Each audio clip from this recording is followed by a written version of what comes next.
ময়ূকদা যে বাংলাদেশকে নিয়ে এত প্রপাগান্ডা চালায়, এটার একটা রিজন দেখাই।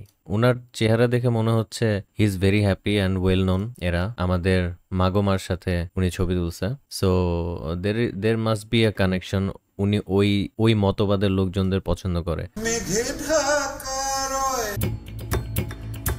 এবং আমি অবাক হব না যদি আমাদের পলাতক প্রাইম মিনিস্টার উনাকে টাকা দিয়ে হায়ার করে থাকে। বিলিয়ন বিলিয়ন ডলার নিয়ে পালাইছে গাইস। একটা চ্যানেল তো কয়েকদিনের জন্য কিনে নিতেই পারে, কিন্তু আর বাংলার চালচলন দেখলে আর তাদের নিউজ রিপোর্টিং দেখলে মনে হয় ওদের জন্য বিপদ খুবই আসন্ন। ওরা এই ধরনের কন্টেন্ট বানায় টাকা পয়সা উঠাইতেছে। There is no way in hell ওরা এই ধরনের একটা পাবলিসিটি স্টান্ট করে ওরা বেঁচে যাবে at the end of the day. তাকে গ্রেপ্তার করার জন্য রাস্তায় মানুষ নামছে। আমাদের ডক্টর মোহাম্মদ ইউনূসকে নিয়ে অনেক সময় অনেক কথা বলে, কথা বলা, হাঁটা চলা সমস্ত কিছু এক। না, আপনি একজন ময়ূর আর সে একজন মানুষ। আপনি লাফান, সে হাঁটে। মোহাম্মদ ইউনূস আপনার শত্রু, সেই শত্রুকে চিনে নিন। দেউলিয়া হতে চলেছে আপনার দেশ। আমি প্রিটি শিওর মানহানির মামলা করলে ও উড়ে যাবে যে কোনো সময়, প্রপাগান্ডার মামলা করলে উড়ে যাবে যে কোনো সময়, ও এবং ওর চ্যানেল। আজাদি আজাদি, খাটের তলায় আজাদি, পকেটে আজাদি। এটার সাথে একটা কিছু মিল আছে জানেন? মিল আছে না? যথেষ্ট মিল আছে। বাংলাদেশে এতদিন ধরে সার্কাস চলছিল, তাই নাকি? বাংলাদেশে এখন বাংলাদেশে কমেডি সার্কাস চলছে। এতদিন সার্কাস চলছিল, এখন বাংলাদেশে কমেডি সার্কাস। কপি তারেক ভাই একে বসে ইনি একজন মৃগী রোগী। ও একটা মৃগী রোগী যে দাঁড়ায় খালি ছটফট করে, অস্থির একটা অবস্থা। মিমি চক্রবর্তী, দুষ্টু কোকিল ডাকে রে কু কু কু কু কু। বাংলাদেশের সবচেয়ে ভাইরাল গান মিমি চক্রবর্তী চুপ। দুষ্টু কোকিল গানটা বোধহয় শুধু জামাতি এবং মৌলবাদীরা শুনে। হ্যাঁ বুঝলাম, মিমি চক্রবর্তী চুপ। এখানে জামাতকে কানেক্ট করলো কিভাবে? এই খারিজি মাদ্রাসাতে কি পড়ানো হয়? গজওয়াতুল হিন্দ নিয়ে এখানে কোনো সিলেবাসের কোনো কিছু আছে? মানে ও যে কি প্রপাগান্ডা।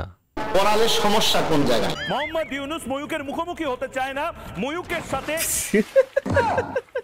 এডিটের মায়ের বাপ সাপ্পান। মোহাম্মদ ইউনূস এই কথাগুলো বলতে পারছেন না কেন? মোহাম্মদ ইউনূস কি ভয় পাচ্ছেন?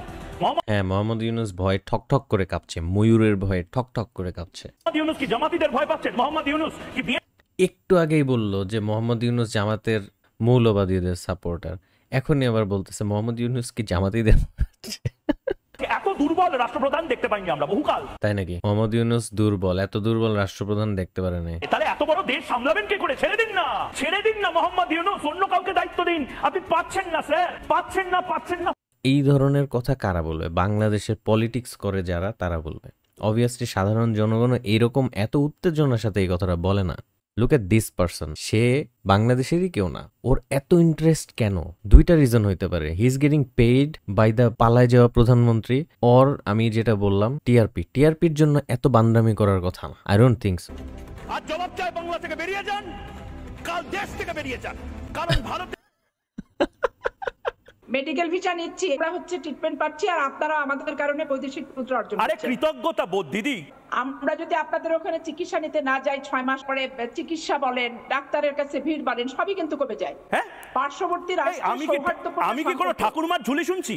দেখেন, কলকাতাকে মিনি বাংলাদেশ বলা হতো কারণ বাংলাদেশের এত পরিমাণ মানুষ কলকাতায় যাওয়া আসা করতো, অ্যান্ড ওদের বিজনেসের একটা হিউজ পোর্শন কিন্তু বাংলাদেশের মানুষের মাধ্যমে কন্ট্রিবিউটেড। আমাদের দেশে অনেক বিজনেস আছে যেগুলা প্রোডাক্ট কিনা হইতো ওদের দেশ থেকে, অ্যান্ড বাংলাদেশে আইসা সেগুলা হচ্ছে প্রফিটে বিক্রি করতো মানুষ। এই দুইটাই কিন্তু অনেক ইম্পর্টেন্ট একটা জিনিস একটা কান্ট্রির জন্য। ময়ূক রঞ্জনের লাফালাফির কারণে একটা টোটাল পর্যটন খাত বন্ধ হয়ে গেছে।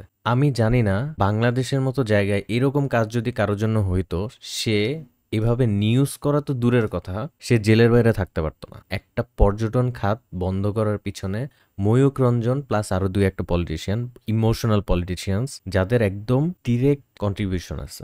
বিক্রি কমেছে 60%, হোটেল 60% কমে গেছে সেলস। আমরা ভয় পাই না, আমরা বিশাল বীরপুরুষ বাসের বন্দুক নিয়ে আসে। আমরা বলে বাঁশের বন্দুক নিয়ে আসি। ভাই এই লোকটা আসলেই ফানি।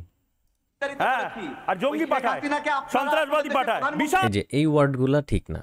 এতক্ষণ পর্যন্ত মজা করতেছিল, সবই ঠিক আছে। How does he confirm that বাংলাদেশে জঙ্গি আছে? অ্যান্ড এই কথাটা বলার জন্য ওকে কেন কেউ দায়ী করতেছে না। ওর নিজের কান্ট্রিতেও কি কোনো ধরনের নিউজ রিপোর্টারের অথেন্টিসিটি মেনটেন হয়? ও যে একটা নিউজ রিপোর্টার, হাজার হাজার লক্ষ লক্ষ কোটি কোটি মানুষ যে ওর চ্যানেলটা দেখে, এতগুলা মানুষের সামনে যে বাংলাদেশ থেকে মৌলবাদী জঙ্গি এগুলা আছে এগুলা বলা, ডিফিনিটিভ প্রুফ ছাড়া সেই কথাটা বললো, এটার তার শাস্তিটা কি? I am telling you again, এগুলা প্রত্যেকটা জিনিসই কেউ না কেউ কালেকশন করতেছে, and this channel will get deleted very very soon. বাবা ভয় পাচ্ছি হাসিনাকে আপনাদের বাবা ভয় পাচ্ছি। মামার বাড়ির আবদার প্রধানমন্ত্রী বানান, উপহার শেখ দিলাম। এই শেখ কথা হাসিনাকে আপনারা দেব না, মাথায় শেখ রাখেন। হাসিনাকে মোদির সঙ্গে দেব বিয়ে না, দিয়ে শেখ দেন। হাসিনাকে দেব ভাই, আচ্ছা আগে যে কথাটা বলছে আমি ওটা ব্যাক নিলাম, ও আসলে বলদ, ঠিক আছে। দেব না শেখ হাসিনা ভাই, ফেরত দেব শেখ না, হাসিনা বিয়ে দিয়ে দেব না দেন। শেখ হাসিনাকে ফেরত। কি করবেন? মোদি আর শেখ হাসিনা বিয়ে দিয়ে দেব না ফেরত ভাই, মানে হি স্টাবার্ন। জয়দীপ সঙ্গে শেখ আরে হাসিনা দেব বিয়ে না দেন। ফেরত, জীবনে আবার আসছেন ঝগড়া করতে। বাংলাদেশে। বলছি তো দেব না ফেরত, দেব না। ও তো বলতেছে বিয়ে দিতে। কি বলবো? বলেন মাঠে ঘাটে হাঁকবো না, গু আর খাবো না, এইটা তারেক ভাই চিল ডাউন।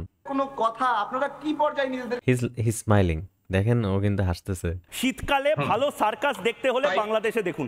কার মুখে কি কথা ভাই? ভালো সার্কাস তো তুই দেখালি। ময়ূকদার ভিডিও যে দেখবে সে আসলে না হেসে থাকতেই পারবে না। এত চুরি করছেন কেন? বলুন না। আরে আমাদের বড় হৃদয়, ধান লাগবে দিয়ে দেবো, চুরি করবেন না। হৃদয় আপনাদের প্রতি এত বড় জায়গা আছে, বোয়াল মাছের মতন জায়গা। আসুন, ভালোবেসে দেখাচ্ছি। গোটা বাংলাদেশকে নিয়ে আসুন, গোটা বাংলাদেশ আমাদের অংশ হবে। গোটা বাংলাদেশকে চাইছে। আমার পার্বত্য চট্টগ্রাম আপনাদের জন্য অস্থিতিশীল হয়ে রয়েছে। ও আপনারা আপনি ভাই, আপনি চট্টগ্রামের, ও আপনি চট্টগ্রামের? জি আমি চট্টগ্রাম। বাহ বাহ। এটা কি রেসিজম ছিল? উনি কিছু একটা বলতে চাইছেন, উনি প্রতিবাদ করছেন। উনি প্রতিবাদ করছেন। একটা জিনিস কি আপনারা খেয়াল করছেন, একটা সাংবাদিক, একটা news presenter, what ever he is, সবাই এত ডিস্টারবেন্সের ঠেলায় মানুষ ওকে থামানো বাদ দিয়ে এখন এটাকে দেখতে দেখতে এটাকে এনজয় করা শুরু করছে। প্রতিদিন অতিরিক্ত ইন্টারনেট ব্যবহার করার কারণে আমার সময় অনেক অপচয় হয়। ময়ূকদাকে যখনই আমি আমার ফিরে দেখি তখনই আমার মনে হয় ইনাফ ইন্টারনেট ফর টুডে, আজকে আমার ইন্টারনেট দেখা শেষ, ইন্টারনেট দেখা বন্ধ করতে হবে। যা বলছি শেয়ার করুন, বারবার শেয়ার করুন, সাবস্ক্রাইব করুন আমাদের ইউটিউব চ্যানেল, এবং আপনারা যদি টিভিতে দেখেন আপনারা দরকার হলে মোবাইলে রেকর্ড করে সেগুলো আপনার আত্মীয় স্বজনকে পাঠান।